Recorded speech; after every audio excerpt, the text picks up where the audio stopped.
তারেক রহমান ঘোষিত রাষ্ট্র কাঠামো মেরামত ও সংস্কারের ৩১ দফায় কৃষক, শ্রমিক ও প্রান্তিক জনগোষ্ঠীর অধিকার ও সুরক্ষার বিষয়গুলো অভিহিতকরণের লক্ষ্যে নলছিটিতে উঠান বৈঠক করেছে বিএনপি।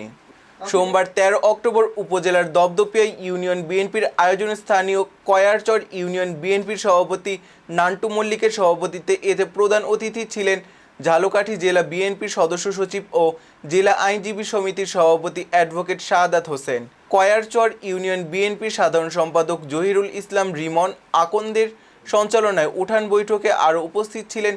উপজেলা বিএনপির সাধারণ সম্পাদক সেলিম গাজী, ঝালকাঠি জেলা বিএনপির আহ্বায়ক কমিটির সদস্য অ্যাডভোকেট মিজানুর রহমান মুবিন,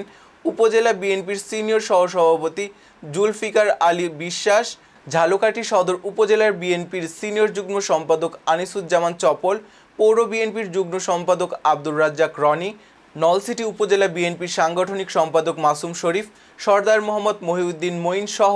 ইউনিয়ন ও ওয়ার্ড বিএনপি এবং অঙ্গ সংগঠনের সিনিয়র নেতৃবৃন্দ। মনোনয়নটি ওনাকে দেবেন নিবেদন করছে, এদিকে আপনারা একমত? ওনাকে যদি এই আশ্বস্ত করেন, খুশি করেন, ঝালকাঠি ২ আসনের এই সিটটি আমাদের দেশ নেত্রী বেগম খালেদা জিয়ার হাতকে শক্তিশালী করার জন্য আমরা এই সিটটি উপহার আল্লাহ আমরা উপহার